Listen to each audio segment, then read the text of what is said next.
رات کے 12 بج رہے تھے۔ اس وقت سڑک سنسان پڑی تھی۔ سردی کے باعث ہر کوئی اپنے اپنے گھروں میں بند تھا۔ دور کہیں ایک گاڑی بہت تیزی سے چلتی ہوئی آ رہی تھی۔ گاڑی میں بیٹھا شخص بری طرح سے گھبرایا ہوا تھا۔ وہ بار بار مڑ کر پیچھے دیکھ رہا تھا جیسے کسی سے بچنا چاہ رہا ہو۔ اس کے چہرے پر پسینہ اور ہاتھوں کا کانپنا اس کے اندر کے خوف کو صاف واضح کر رہا تھا۔ اچانک ہی اس کی گاڑی کے آگے سفید رنگ کی مرسڈیز آ کر رکی تھی۔ اچانک ہی اس نے بریک لگائی تھی جس کے سبب اس کا ماتھا اس کے اسٹیئرنگ کے ساتھ جا کر لگا تھا اور ماتھے سے خون بہنا شروع ہو چکا تھا۔ وہ کہا کر رہا تھا کہ سفید رنگ کی گاڑی کا دروازہ کھلتے سیاہ لباس میں موجود شخص ہاتھ میں چاقو پکڑے اس کی گاڑی کی جانب آیا تھا اور گاڑی کا دروازہ کھولتے اسے کالر سے پکڑ کر باہر نکالا تھا۔ اس کا چہرہ سیاہ رنگ کے ماسک سے ڈھکا ہوا تھا اور اس کی گہری سبز آنکھوں میں اترا خون اسے مزید وحشیانہ بنا رہا تھا۔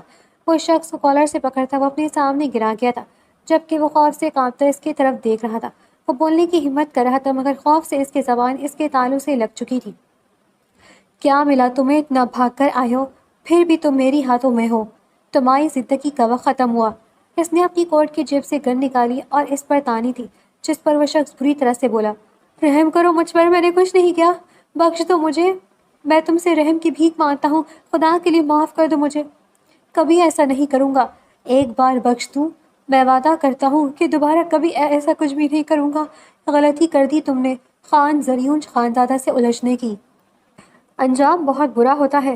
زریون خانزادہ کے پاس معافی کی کوئی گنجائش نہیں بچتی اور تم معافی کے قابل بھی نہیں۔ اپنے آخری الفاظ کہتے ہی اس نے فائر کیا تھا جس میں سے نکلنے والی گولی زمین پر گرے خون خان کے ماتھے کے آر پار ہوئی تھی۔ زریون خانزادہ اس کے قریب آتے ٹھوکر سے اس کے وجود کو سیدھا کیا تھا اور غصے سے ایک اور فائر کرتا سکون سے اپنی گاڑی میں جا کر بیٹھ گیا تھا۔ دور کہیں کتوں کے بھونکنے کی آواز گونج رہی تھی اور سرد شام کی سرد ہوائیں سانس سائیں کرتی اس کی پراسرار شخصیت کو مزید پراسرار بنا رہی تھی۔ اگلی صبح یہ خبر پوری انڈسٹری میں آگ کی طرح پھیلی تھی۔ ہر کوئی حیران تھا کہ آخر مراد خان کا قتل کس نے کیا۔ مراد خان بزنس ٹائکون جانا مانا بزنس مین تھا۔ ہر جگہ اس کی کامیابی کے چرچے عام تھے اور آج اسی کی موت کی خبر نے پوری بزنس انڈسٹری میں تہلکہ مچا دیا تھا۔ ٹی وی لانچ میں بیٹھے وہ لوگ خبریں دیکھنے میں مصروف تھے جبکہ صفیہ بیگم غصے سے اٹھ کر کچن میں گئی تھی جہاں پر انایا ٹھنڈی میں تھڑرتی ٹینکی کے ٹھنڈے پانی سے برتن دھو رہی تھی۔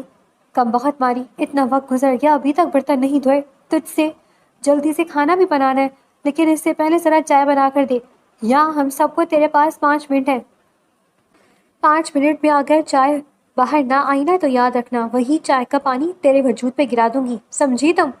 یہ کہہ کر وہ غصے سے وہاں سے جا چکی تھی جبکہ انایا اپنی آنکھوں میں آئے آنسو کو بے دردی سے آنکھوں کے پیچھے دھکیلتے ہوئے مسکرا دی تھی۔ اس نے ایک نظر اپنے سردی سے ٹھنڈے پڑتے ہاتھوں کی جانب دیکھا، پانی برتن میں ڈال کر چولہے پر چائے چڑھا دی تھی۔ اماں کہاں گئی تھی؟ تم کچھ کھانے کے لیے لے آتی، کچن میں گئی تھی مہارانی کو دیکھنے کے لیے، کہا ہے میں نے، اسے چائے بنا رہی ہے، لے کر آتی ہے چائے۔ اماں ایسا کرو نا چائے کے ساتھ ساتھ کچھ کھانے کے لیے بھی بنوا لو، کہتی ہوں انایا، چائے کے ساتھ کچھ کھانے کے لیے بھی بنا لے اور جلدی جلدی بنا کر لے آ، بہت سست ہو گئی ہے تو۔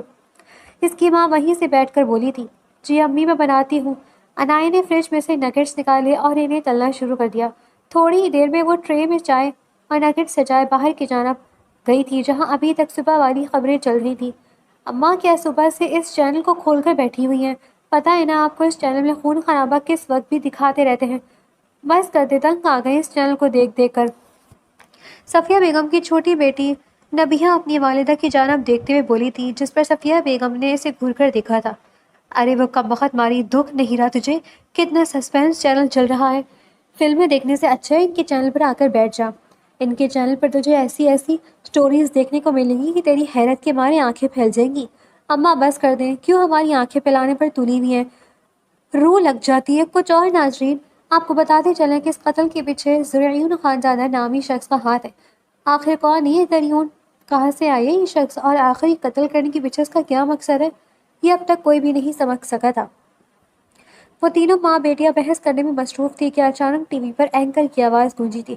کچھ پل کے لیے انایا کی نظریں بھی ٹی وی پر جمتی تھی جہاں مراد خان کی لاش دیکھ کر انایا کی آنکھوں سے آنسو نکل گئے تھے۔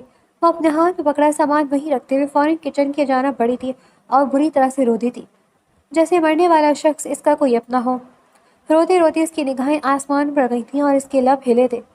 یا اللہ، لوگ کیسے کسی معصوم کی جان سے مار دیتے ہیں؟ کیوں کسی کو کسی پر ذرا بھی رحم نہیں آتا؟ یا اللہ، یہ دنیا اتنی ظالم کیوں ہے؟ کیوں ہر کوئی خود کو اعلیٰ سمجھتے دوسروں کو اپنا غلام سمجھ کر اس پر ظلم کے پہاڑ ڈھاتا ہے؟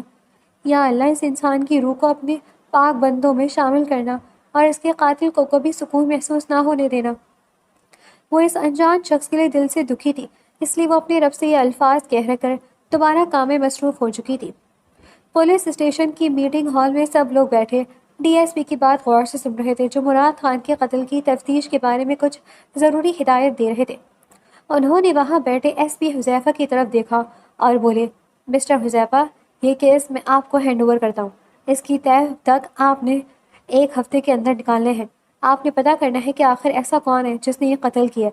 صرف اتنا ہی نہیں، اس کے ساتھ پچھلے مہینے ہونے والے قتل براق عالم کی ہسٹری بھی معلوم کرنی ہے، کیونکہ مجھے لگتا ہے کہ ان دونوں کے پیچھے ایک ہی انسان کا ہاتھ ہے۔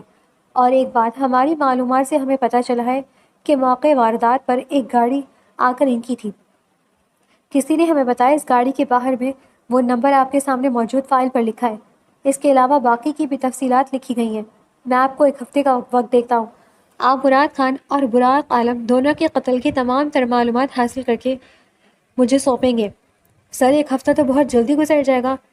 ڈی ایس پی کی بات سن کر ایس پی حذیفہ بولا تھا، آپ بالکل ٹھیک کہہ رہے ہیں ایس پی حذیفہ، لیکن آپ کو معلوم ہونا چاہیے کہ آپ پولیس ہیں اور پولیس کو ہر کام جلد از جلد کرنے کی کوشش کرنی چاہیے۔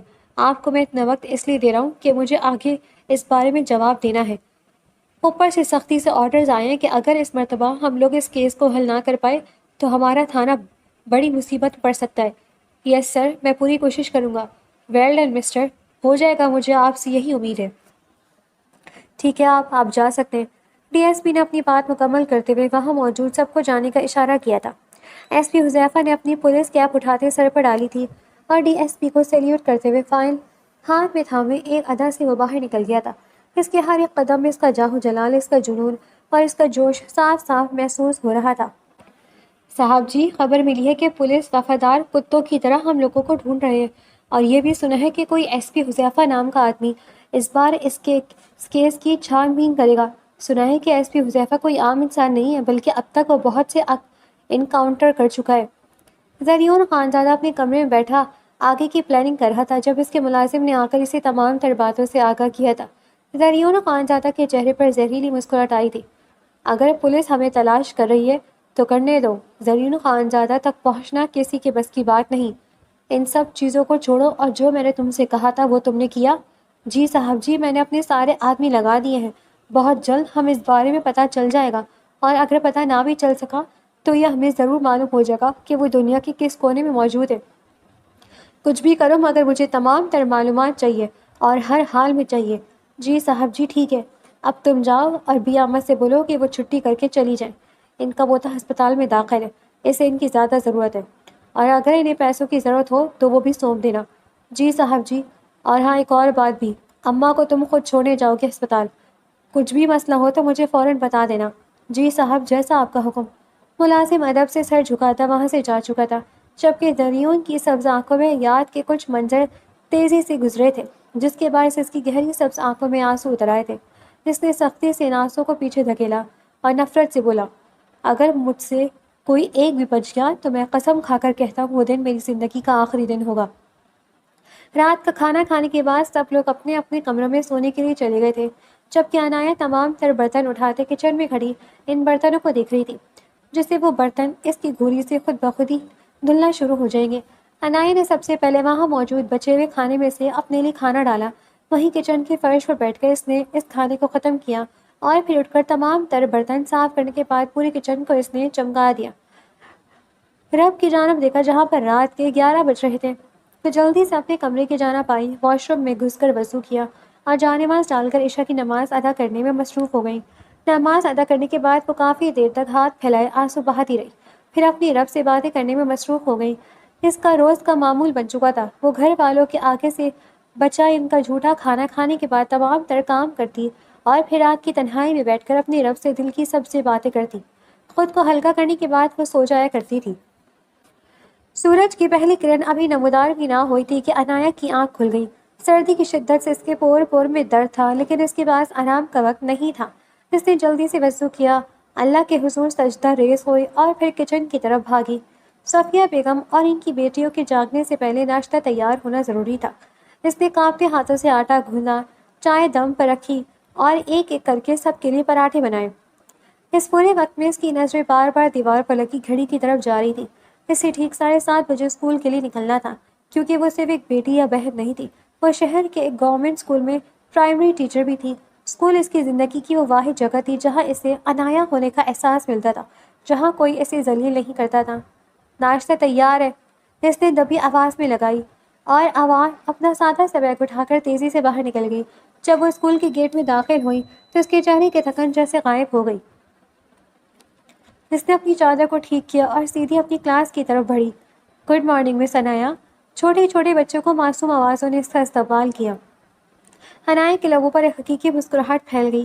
یہ وہ بچے تھے جنہیں وہ صرف پڑھاتی نہیں تھی، بلکہ ان سے محبت کرتی تھی۔ کسی کو ٹوٹا ہوا پینسل تراشنا یا کسی کے الجھے ہوئے بالوں کو ٹھیک کرنا، انایا ان بچوں کے لیے ایک استاد سے بڑھ کر تھی۔ اسے اسکول میں دیکھ کر کوئی یہ نہیں کہہ سکتا تھا کہ یہ وہی لڑکی ہے جو کچھ دیر پہلے کچن میں ڈانٹ کھا رہی تھی۔ یہاں وہ ایک پراعتماد ٹیچر تھی جو ان ننھے ذہنوں کی آبیاری کر رہی تھی۔ شہر کے دوسرے کونے میں ایس پی حذیفہ کی ٹیم مراد خان کے قتل کی جگہ گھیراؤ کر چکی تھی۔ حذیفہ نے اپنے دستانے پہنے اور اس مقام پر جھکیا جہاں گاڑیوں کے ٹکرانے کی نشانات واضح تھے۔ سر یہ دیکھیں، ایک کانسٹیبل نے اشارہ کیا۔ حذیفہ کی نظریں سڑک پر بکھرے ہوئے سفید شیشے کے باریک ٹکڑوں پر جم گئی۔ اس نے ایک ٹکڑا اٹھا کر روشنی میں دیکھا۔ یہ کسی مہنگی گاڑی کے ہیڈ لائٹس کا شیشہ ہے، شاید مرسڈیز۔ اس نے سنجیدگی سے کہا، مراد خان کی گاڑی تو کالی تھی، اس کا مطلب ہے قاتل مرسڈیز میں تھا۔ اس نے وہ ٹکڑے ایک چھوٹے بیگ میں ڈالے اور کھڑے ہو کر ارد گرد کا جائزہ لیا۔ اس قاتل نے بہت صفائی سے کام کیا ہے، لیکن یہ شیشہ اس کی سب سے بڑی غلطی ثابت ہوگی۔ مجھے شہر کی ہر ورک شاپ اور ہر اس شو روم کی تفصیل چاہیے جہاں مرسڈیز آتی جاتی ہے۔ پولیس اسٹیشن کی فورنزک ڈپارٹمنٹ میں حذیفہ میز پر پھیلی ہوئی تصویروں اور ان شیشے کے ٹکڑوں کو دیکھ رہا تھا جو اس سے جائے وقوع سے ملے تھے۔ اس کی آنکھوں میں تھکن تھی، مگر جنون اس سے کہیں زیادہ تھا۔ سر، آپ کا اندازہ بالکل درست تھا۔ ایک نوجوان آفیسر فائل لے کر اندر داخل ہوا۔ ہم نے ان شیشوں کا لیبارٹری ٹیسٹ کروایا ہے۔ یہ مرسڈیز ایس کلاس کے مخصوص کرسٹل ہیڈ لیمپ کے ٹکڑے ہیں، اور یہ ماڈل صرف پچھلے 2 سالوں میں لانچ ہوا تھا۔ حذیفہ کے لبوں پر ایک فاتحانہ مسکراہٹ آئی۔ بہت اچھے، اس کا مطلب ہے ہم کسی عام مجرم کو نہیں ڈھونڈ رہے، بلکہ کوئی ایسا شخص ہے جس کے پاس کروڑوں کی گاڑی ہے اور اسے سڑک پر نکالنے کا حوصلہ بھی۔ اس نے بورڈ پر لگی مراد خان کی تصویر کے پاس سفید مرسڈیز لکھ دیا۔ شہر میں جتنے بھی مرسڈیز کے سروس سینٹرز ہیں، وہاں کے CCTV کیمرے چیک کرو۔ کوئی بھی سفید گاڑی جس کی ہیڈ لائٹ کل رات کے بعد تبدیل ہوئی یا مرمت کے لیے آئی ہو، مجھے اس کا نام اور پتہ ابھی چاہیے۔ حذیفہ نے اپنی کیپ اٹھائی۔ اس کی چھٹی حص اسے بتا رہی تھی کہ وہ بہت جلد اس قاتل کی گریبان تک پہنچنے والا ہے۔ کمرے میں گھپ اندھیرا تھا، صرف ایک چھوٹی سی میز پر رکھی لیمپ کی مدھم روشنی پھیل رہی تھی۔ زریون خانزادہ کرسی کی پشت سے ٹیک لگائے دیوار پر لگی ایک پرانی تصویر کو بے پلک جھپکائے دیکھ رہا تھا۔ وہ شخص جو باہر کی دنیا کے لیے فولاد تھا، اس وقت اس کی گہری سبز آنکھیں پانی سے لباب بھری تھی۔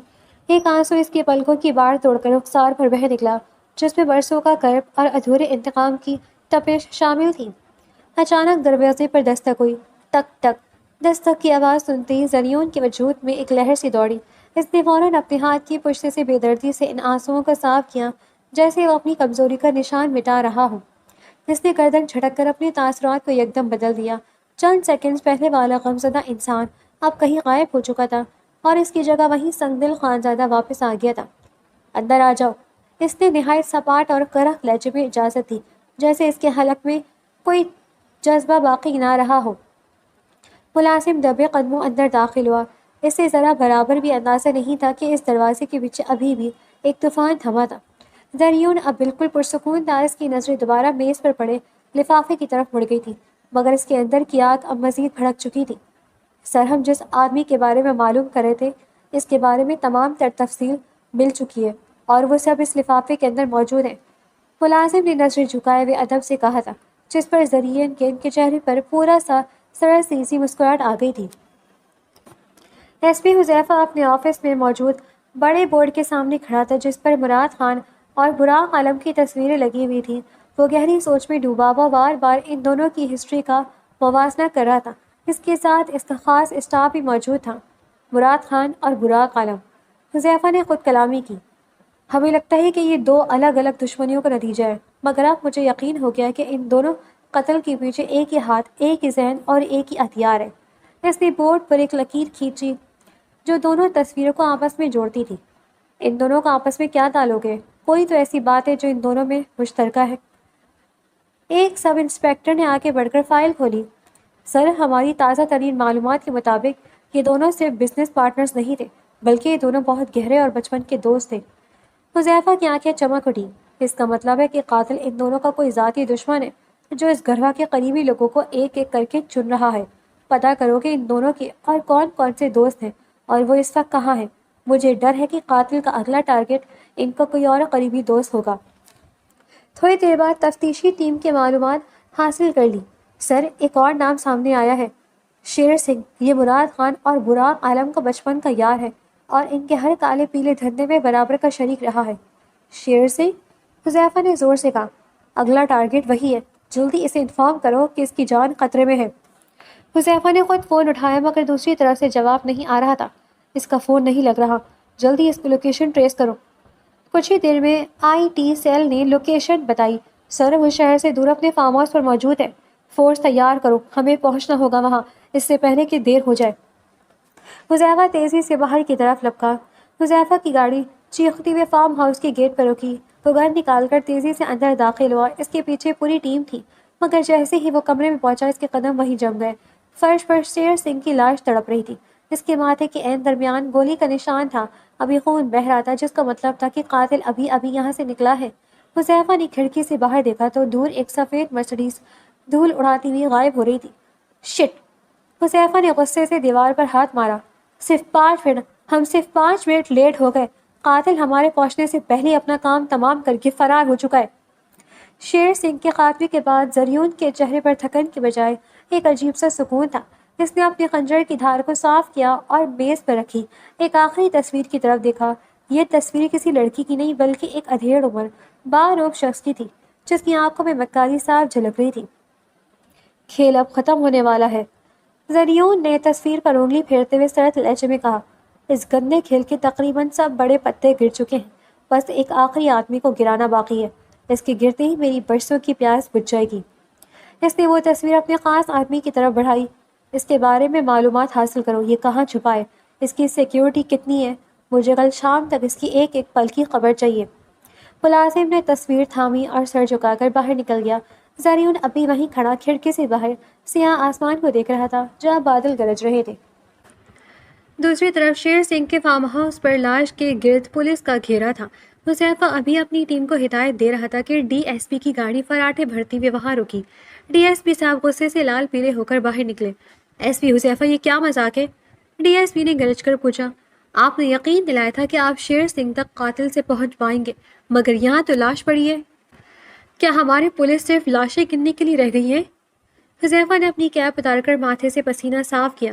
سر، ہم نے پوری کوشش کی، مگر وہ شخص ہم سے ایک قدم آگے ہے۔ وہ کوئی عام مجرم نہیں ہے، وہ ہماری ہر حرکت پر نظر رکھے ہوئے ہیں۔ مجھے یہ کہانیاں مت سنائیں۔ ڈی ایس پی نے انگلی اٹھا کر تنبیہ کی۔ شہر کے اتنے بڑے بڑے لوگ لائن سے مارے جا رہے ہیں اور آپ کے ہاتھ ابھی تک خالی ہیں۔ اگر اگلے 48 گھنٹوں میں وہ سفید مرسڈیز والا قاتل آپ کی گرفت میں نہ ہوا تو آپ اس کیس سے بھی جائیں گے اور اپنی وردی سے بھی۔ مجھے رزلٹ چاہیے حذیفہ، ورنہ نتائج بھگتنے کے لیے تیار رہیں۔ حذیفہ نے تڑپ کر سیلیوٹ مارا، مگر اس کی آنکھوں میں اب شکست کا خوف نہیں بلکہ ایک نیا جنون تھا۔ اسے اب سمجھ آ رہا تھا کہ قاتل کا اگلا ٹارگٹ ضرور ان تینوں میں سے ہی کسی ایک قریبی ہوگا۔ ایس پی حذیفہ تھانے واپس آنے کے بعد بے چین تھا۔ وہ جانتا تھا کہ وقت ریت کی طرح ہاتھ سے نکل رہا ہے۔ اس نے فوراً اپنی ٹیم کو میٹنگ ہال میں جمع کیا۔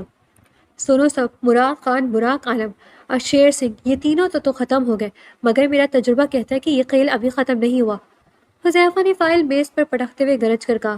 فوری طور پر معلوم کرو کہ ان تینوں کے علاوہ اور کون ہے جس کا ان کے ساتھ بہت گہرا اور پرانا تعلق ہے، کوئی ایسا رازدار جو ان کے ہر کالے دھندے میں ان کے ساتھ شریک رہا ہو۔ مجھے اس چوتھے شخص کا نام ہر حال میں چاہیے، کیونکہ قاتل کا اگلا نشانہ وہی ہوگا۔ حذیفہ کی آنکھوں میں جنون تھا۔ وہ سمجھ چکا تھا کہ قاتل کوئی پرانا بدلہ لے رہا ہے اور وہ ایک ایک کر کے پوری کڑی کو مٹانا چاہتا ہے۔ عنایہ کے گھر میں آج کافی چہل پہل تھی۔ صفیہ بیگم کی چھوٹی بیٹی نبیہہ کو دیکھنے کے لیے آج رشتے والے آئے ہوئے تھے۔ صفیہ بیگم نے صبح سے عنایہ کی جان عذاب میں ڈالی رکھی تھی۔ کم وقت ماری، جلدی کر، چائے اور ناشتہ تیار ہوا کہ نہیں؟ آج کوئی غلطی ہوئی تو تیری کھال کھچوا لوں گی۔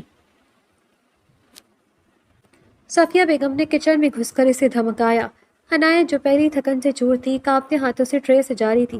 اس نے ٹرے اٹھائی اور ڈرتے ڈرتے ڈرائنگ روم کی طرف بڑھی۔ دل زور زور سے دھڑک رہا تھا۔ جیسے ہی وہ کمرے میں داخل ہوئی، سب کی نظریں اس پر جم گئی۔ نبیہہ بن سنور کر صوفے پر بیٹھی تھی۔ عنایہ جیسے ہی مہمانوں کے قریب پہنچی، اس کی پرانی چپل فرش پر تھوڑی پھسلی۔ اس نے خود کو سنبھالنے کی کوشش کی، مگر تھکن اور گھبراہٹ کی وجہ سے اس کے ہاتھوں کا توازن بگڑ گیا۔ چھنان! ایک پل میں سب کچھ بکھر گیا۔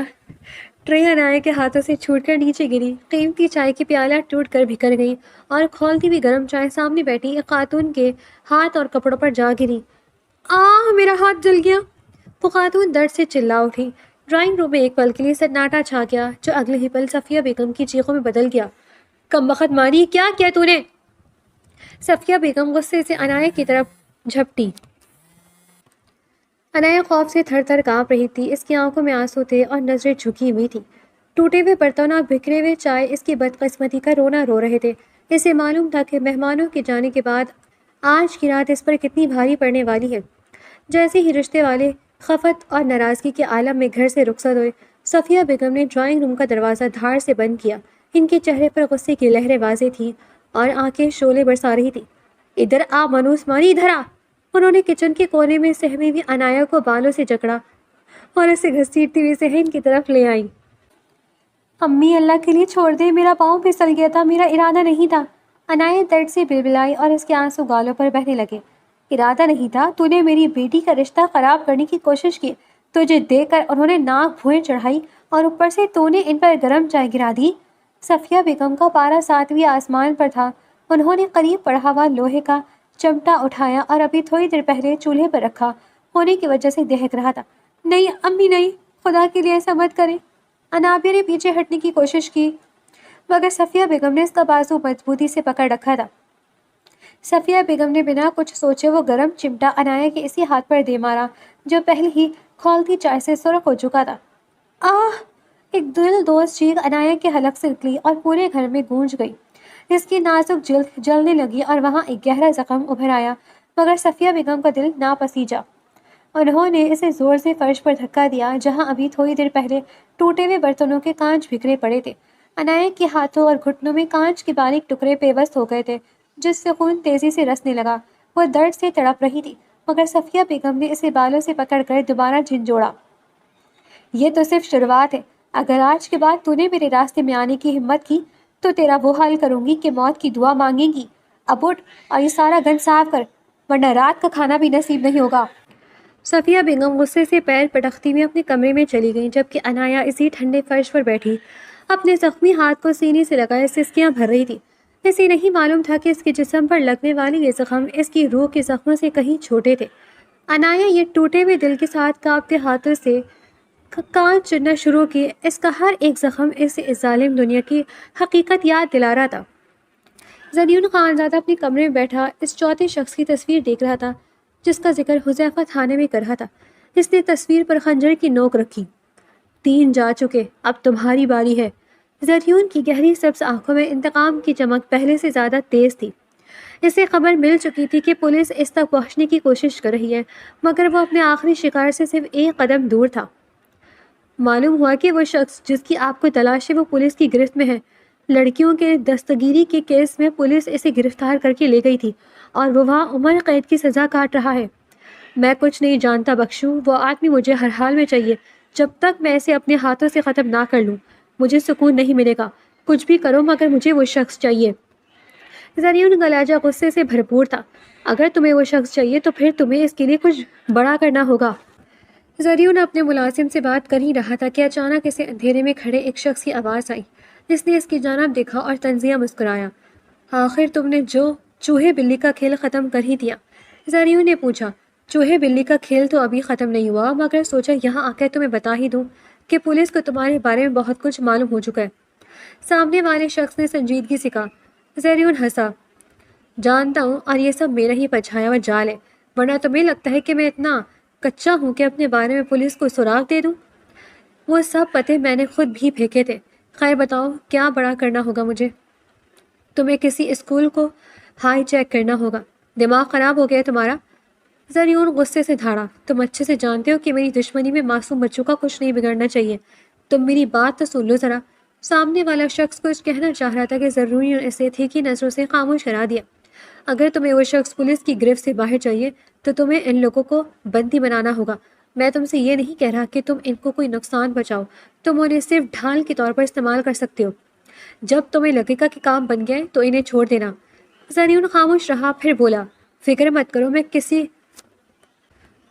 کس لیے ہوں، بس یہ کوشش کرنا کہ وہاں موجود کسی معصوم کو تکلیف نہ پہنچے۔ پھر اس نے اپنے ملازم کو آواز دی، بخشو، ٹھیک ہے، اپنے آدمی کو تیار کرو، مجھے کل سب کے سب الرٹ چاہیے۔ جی صاحب، جیسا آپ کا حکم۔ بخشو ادب سے سر جھکائے زریون کی بات کی تائید کرتا ہوا وہاں سے چلا گیا۔ زریون نے سامنے بیٹھے شخص کی طرف دیکھا۔ کتنے عرصے بعد ملے ہو دوست، سوچا نہیں تھا کہ تم سامنے آ جاؤ گے۔ آنا پڑا جب دیکھا کہ تو اپنے لیے نئی مصیبتیں کھڑی کر رہا ہے۔ تمہارا مسئلہ مجھے سمجھ نہیں آتا، ایک طرف تم اپنے دشمنوں کو ختم کر رہے ہو، دوسری طرف پولیس کو اپنے بارے میں ثبوت دیتے جا رہے ہو۔ کیوں کر رہے ہو ایسا؟ اس لیے کہ پولیس آخر میں تمہیں پکڑ لے؟ یہ میری امید نہیں، خواہش ہے۔ زریون نے گہری سانس لی، تمہارا دماغ خراب ہو گیا ہے۔ جب انسان خود خراب ہو تو اس کا دماغ کہاں سے ٹھیک ہو؟ زریون نے تلخی سے کہا، زریون مجھے لگتا ہے تم پاگل ہو گئے ہو۔ صحیح کہا، تم جیسا حوصلہ مجھ میں نہیں ہے کہ میں اپنے اندر کے زخموں کو چھپا لوں۔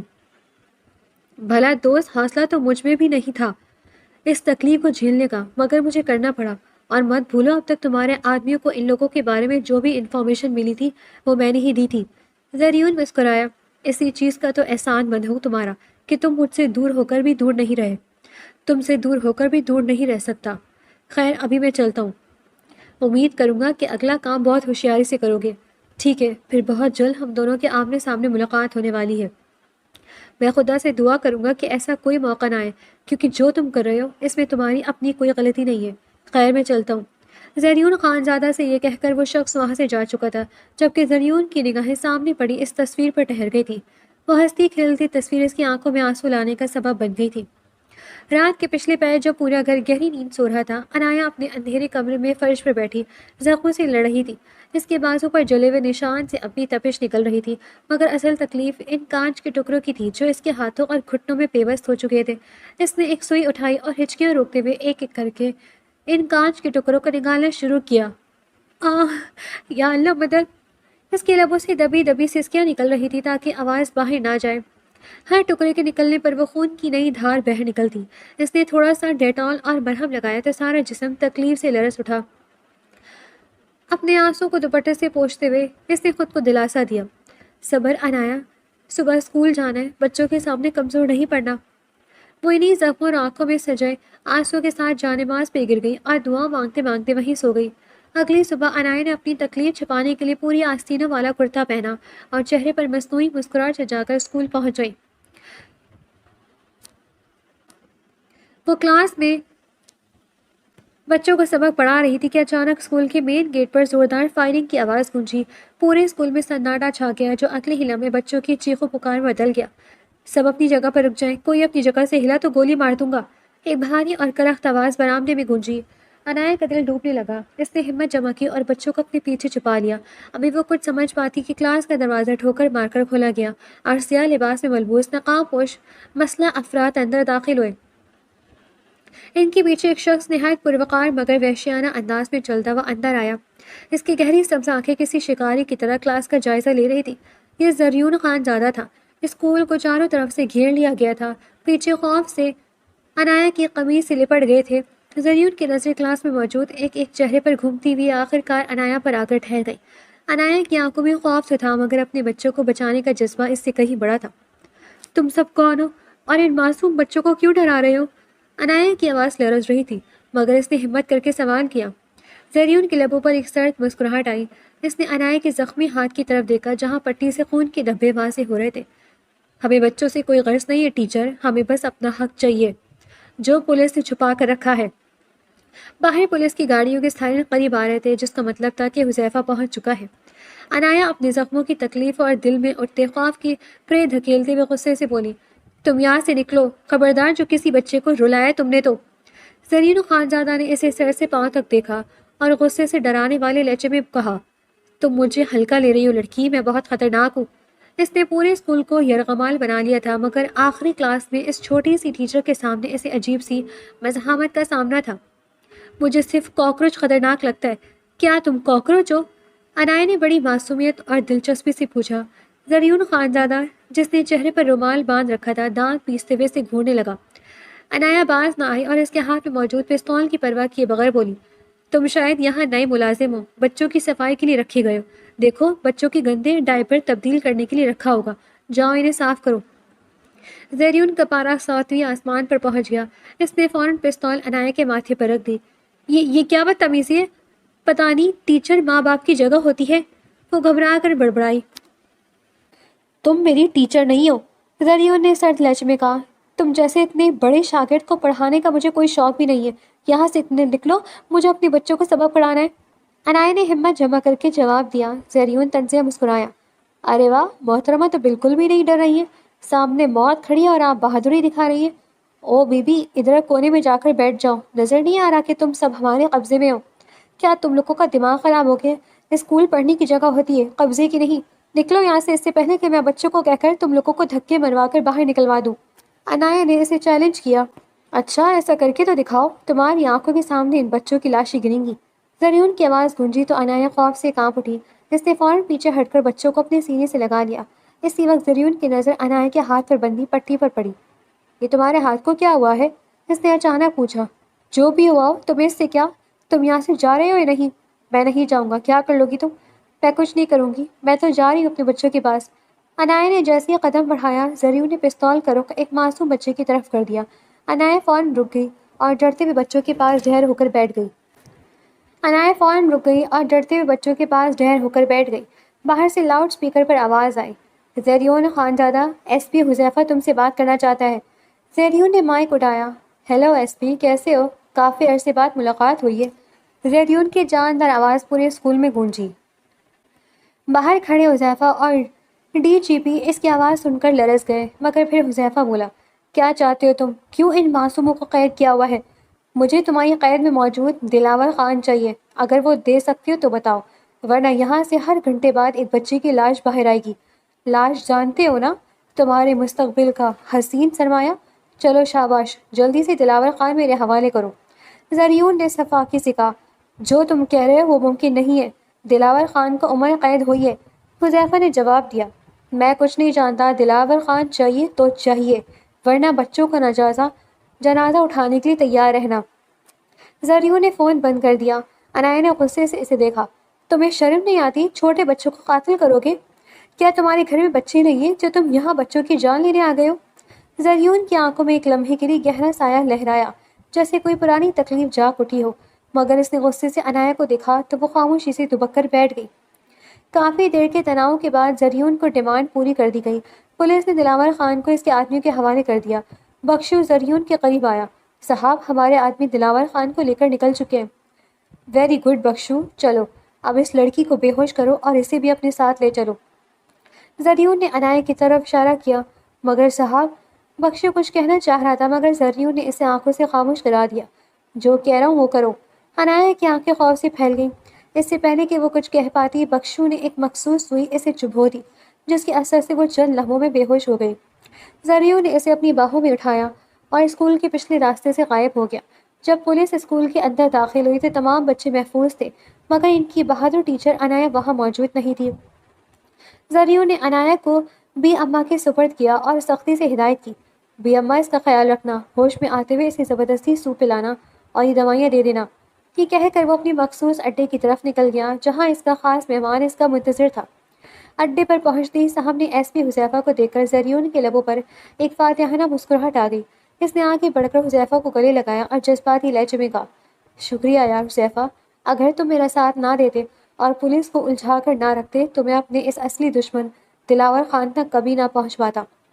حذیفہ نے مسکرا کر اس کی پیٹھ تھپ تھپائی، شکریہ کی ضرورت نہیں زرون، یہ دلاور میرا بھی اتنا ہی بڑا دشمن ہے جتنا تمہارا، ہم نے بہت لمبی پلاننگ کی، پورے محکمے کو الو بنایا اور آخر کار اسے اپنی گرفت میں لے ہی آئے۔ دونوں ایک دوسرے کو دیکھ کر مسکرائے۔ یہ ایک ایسا خفیہ گٹھ جوڑ تھا جس کی خبر کسی کو نہ تھی۔ اچانک حذیفہ نے سنجیدگی سے پوچھا، مگر یا مجھے ایک بات سمجھ نہیں آئی، تم نے اس معصوم اسکول ٹیچر کو کیوں اغوا کیا؟ اس کا اس دشمنی سے کیا لینا دینا؟ زرین کی آنکھوں میں ایک پرسرار چمک آئی۔ جب تم اس سے ملو گے تو خود سمجھ جاؤ گے کہ وہ میرے لیے کیوں ضروری ہے۔ عنایہ کو ہوش آیا تو اس کے سامنے ہی اماں سوپ کا پیالہ لیے کھڑی تھی۔ بیٹا جلدی سے سوپ پی لو، پھر دوائی بھی کھانی ہے، بھی اماں نے نرمی سے کہا۔ عنایہ نے بڑبڑا کر ادھر ادھر دیکھا۔ مجھے یہاں کون لایا ہے؟ میں یہاں کیا کر رہی ہوں؟ بھی اماں نے اسے ڈراتے ہوئے کہا، پہلے خاموشی سے پی لو ورنہ تمہاری جان بھی جا سکتی ہے، وہ بہت خطرناک لوگ ہیں۔ عنایہ نے خوف کے مارے جلدی جلدی سوپ پینا شروع کر دیا، مگر اس کی زبان قینچی کی طرح چل رہی تھی۔ وہ کاکروچ کہاں ہے؟ اسے کہو مجھے گھر چھوڑ کر آئے۔ اسی لمحے زریون اور حذیفہ کمرے میں داخل ہوئے۔ زریون کو دیکھتے ہی عنایہ کا پارا چڑھ گیا۔ تم پھر آ گئے؟ تم مجھے یہاں کیوں لائے ہو؟ اس نے حذیفہ کی وردی دیکھی تو اس کی جان میں جان آئی۔ وہ چلائی، پولیس آفیسر بچائیں مجھے، یہ بدتمیز آدمی مجھے اغوا کر کے لایا ہے، اسے ابھی گرفتار کریں۔ حذیفہ جو عنایہ کو پہچان چکا تھا زور سے ہنسنے لگا۔ اس نے زریون کی طرف دیکھ کر ایک معنی خیز مسکراہٹ دی، جیسے کہہ رہا ہو کہ واقعی لڑکی تو آفت ہے۔ عنایہ ان دونوں کو ہنستا دیکھ کر ہکا بھکا رہ گئی۔ آپ ہنس کیوں رہی ہیں؟ میں کہہ رہی ہوں یہ مجرم ہے۔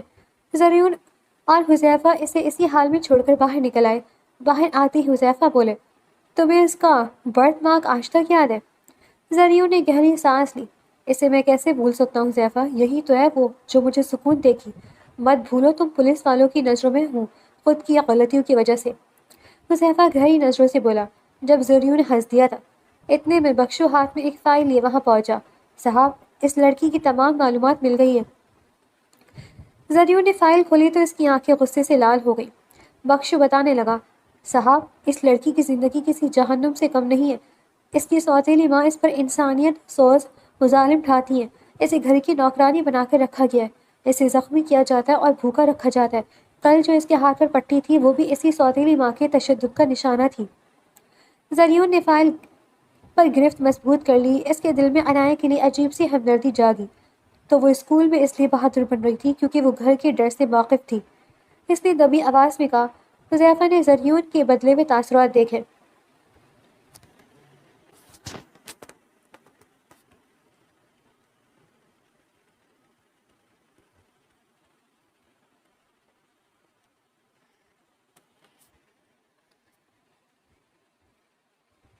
تیار ہونے کے بعد عنایہ نیچے آئی اور پھر غصے سے چلائی تھی، تم کون ہو؟ مجھے یہاں کیوں لائے ہو؟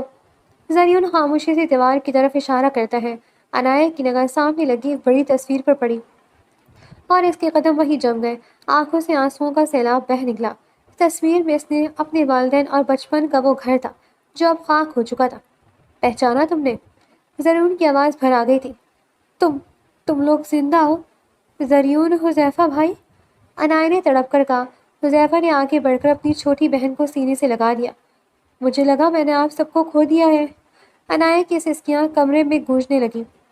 برسوں پہلے حذیفہ کے والد اور زریون کے والد جو کہ ایماندار پولیس آفیسر تھے، انہوں نے مل کر ایک خطرناک اسمگلنگ گینگ کا کاروبار بند کر دیا تھا۔ اس گروہ کا سرغنہ دلاور خان غصے میں پاگل ہو گیا اور اس نے بدلے کے لیے ان کے گھر پر حملہ کر دیا۔ جس وقت حملہ ہوا تھا ننھی عنایہ اپنے باپ کے ساتھ صحن میں تھی، اسی لیے بچ گئی، مگر گھر کے اندر حذیفہ اور زریون موجود تھے۔ ان کے والدین نے اپنی جان پر کھیل کر ان دونوں کو ایک خفیہ راستے سے باہر نکالا، مگر خود دلاور خان کے ہاتھوں بے دردی سے شہید ہو گئے۔ ان دونوں بچوں نے اپنی آنکھوں سے اپنا پورا خاندان ختم ہوتے دیکھا تھا۔ وہ رات ان کی زندگی بدل گئی تھی۔ حذیفہ نے قانون کی وردی پہن لی تھی تاکہ دشمن تک پہنچ سکے، اور زریون نے وہ راستہ چنا جہاں قانون کی پہنچ نہیں تھی۔ حذیفہ نے عنایہ کے زخموں کو دیکھا تو اس کے ماتھے پر بل پڑ گئے۔ میں نے سنا ہے تمہاری سوتیلی ماں تم پر بہت ظلم کرتی ہے۔ عنایہ کی آنکھوں میں دوبارہ آنسو آ گئے، مگر زریون نے اس کا ہاتھ تھام لیا۔ اس کا بدلہ اب میں لوں گا۔ اگلے دن عنایہ زریون اور حذیفہ کے ساتھ اپنے گھر گئی تھی۔ وہ دونوں باہر ہی کھڑے تھے۔ جب عنایہ اندر داخل ہوئی تو عنایہ کو اندر آتا دیکھ کر اس کی ماں غصے سے اس کی جانب بڑھی تھی اور اسے مارنا شروع کیا تھا۔ کہاں تھی تو کم بخت ماری، کس کے ساتھ منہ کالا کر کے آئی ہے؟ انہوں نے بے رحمی سے عنایہ کو دھکیلا تھا۔ اس کی چیخ سن کر زریون خانزادہ اس وقت ایک غضبناک شیر کی طرح عنایہ کے گھر میں داخل ہوا۔ جب صفیہ بیگم اسے بالوں سے پکڑ کر گھسیٹ رہی تھی۔ زریوں نے ایک جھٹکے سے صفیہ کا ہاتھ عنایہ کے سر سے ہٹایا اور ان کی وہی کلائی اتنے زور سے مڑوڑی کہ ہڈی چٹکنے کی آواز پورے صحن میں گونجی۔ صفیہ بیگم درد سے فرش پر ڈھیر ہو گئی۔ جس ہاتھ سے تم نے میری عنایہ کو جلایا تھا اب وہ ہاتھ کبھی نہیں اٹھے گا۔ زریون کی آواز دھاڑ کی طرح گونجی۔ اس نے ٹھنڈے لہجے میں بخشو کو حکم دیا، اس عورت کو ابھی اسی وقت اس گھر سے نکال کر سڑک پر پھینک دو، اور یاد رہے شہر کا کوئی گھر اسے پناہ نہ دے۔ اب یہ وہی بھیک مانگے گی جہاں یہ دوسروں کو تڑپتا دیکھ کر ہنستی تھی۔ صفیہ بیگم جو کبھی غرور سے زمین پر پاؤں نہیں رکھتی تھی اب اسی مٹی میں پڑی معافیا مانگ رہی تھی، مگر زریون نے مڑ کر بھی نہ دیکھا۔ انتقام مکمل ہو چکا تھا۔ زریون دلاور خان کا کیا ہے؟ اس سے پہلے کہ زریون کچھ کہتا اسی دوران حذیفہ کو فون آیا۔ سر، ریلوے ٹریک پر دلاور خان کی لاش ملی ہے، حالت اتنی بری ہے کہ پہچانی نہیں جا رہی۔ فون بند کرتے حذیفہ کے چہرے پر گہری مسکراہٹ آئی تھی۔ وہ فوراً پولیس اسٹیشن پہنچا تھا، جہاں ڈی جی بھی غصے سے حذیفہ کو دیکھ کر حذیفہ پر چیخ رہا تھا، تمہاری لاپرواہی کی وجہ سے اتنا بڑا مجرم مانا گیا، تم معطل کیے جاتے ہو۔ حذیفہ نے خاموشی سے اپنا بیج میز پر رکھا اور باہر نکل آیا، جہاں زریون اور عنایس کا انتظار کر رہے تھے۔ ان تینوں کے چہرے پر ایک سکون بھری مسکراہٹ تھی، انہوں نے اپنی زندگی برباد کرنے والوں کو ان کے انجام تک پہنچا دیا تھا۔ کچھ عرصے بعد جب انتقام کی آنکھ ٹھنڈی ہو گئی، زریون نے حذیفہ سے عنایہ کا ہاتھ مانگا۔ حذیفہ نے مسکرا کر اپنی رضامندی دے دی، مگر اصل کام تو عنایہ کو منانا تھا۔ زریون نے عنایہ کو چھت پر بلایا جہاں پھولوں اور روشنیوں کا انتظام تھا۔ عنایہ اب بھی اس سے خفا ہونے کا ناٹک کر رہی تھی۔ تو مسٹر کاکروچ، اب کیا ارادہ ہے؟ اب کیسے اغوا کرنا ہے؟ زریون نے ایک طویل سانس لی اور عنایہ کے دونوں ہاتھ اپنے ہاتھوں میں تھام لیے۔ اس کی سبز آنکھوں میں اس وقت کوئی وحشت نہیں تھی، بلکہ ایک ایسی التجا تھی جو عنایہ نے پہلے کبھی نہیں دیکھی تھی۔ عنایہ، میں نے اپنی پوری زندگی نفرت اور انتقام کی آنکھ میں گزاری ہے۔ میرا راستہ اندھیرا ہے اور میرے ہاتھ خون سے رنگے ہوئے ہیں، مگر تم نے مجھے جینا سکھا دیا ہے۔ زریون کا لہجہ ریشم کی طرح نرم اور سچا تھا۔ وہ عنایہ کے مزید قریب ہوا اور اس کی آنکھوں میں دیکھتے ہوئے بولا، میں یہ سب کچھ ختم کرنا چاہتا ہوں عنایہ، یہ دشمنیاں، یہ خون خرابہ، یہ ہتھیار اور یہ نفرت، میں سب کچھ ہمیشہ کے لیے پیچھے چھوڑ دینا چاہتا ہوں۔ میں صرف تمہارے ساتھ ایک نئی پرسکون اور پاکیزہ زندگی کی شروعات کرنا چاہتا ہوں، جہاں صرف میں ہوں اور تم ہو۔ عنایہ جو اب تک شرارت کر رہی تھی، زریون کی سنجیدگی اور اس کے بدلنے کے عزم کو دیکھ کر ساکت رہ گئی۔ اس نے محسوس کیا کہ یہ وہی سنگ دل خانزادہ ہے جس کے نام سے لوگ کانپتے تھے، مگر اب آج وہ اس کے سامنے اپنی پوری کائنات بدلنے کا وعدہ کر رہا تھا۔ عنایہ کی آنکھوں میں نمی تیرنے لگی، وہ دھیرے سے مسکرا کر بولی، کیا آپ واقعی میرے لیے یہ سب چھوڑ دیں گے؟ زریون نے اس کے ہاتھ کی پشت پر اپنے لب رکھتے ہوئے کہا، تمہارے لیے تو میں اپنی پوری پہچان بھی بدل سکتا ہوں۔ یہ راستہ چھوڑنا تو بہت چھوٹی بات ہے، بس تم میرا ساتھ مت چھوڑنا۔ عنایہ نے شرماتے ہوئے اپنا سر زریون کے مضبوط کندھے پر رکھ دیا۔ چاندنی رات کی ٹھنڈک میں ان دونوں نے ایک ایسے سفر کا ارادہ کر لیا جہاں نہ کوئی انتقام تھا اور نہ ہی کوئی ڈر، صرف ایک نئی زندگی اور بے پناہ محبت تھی۔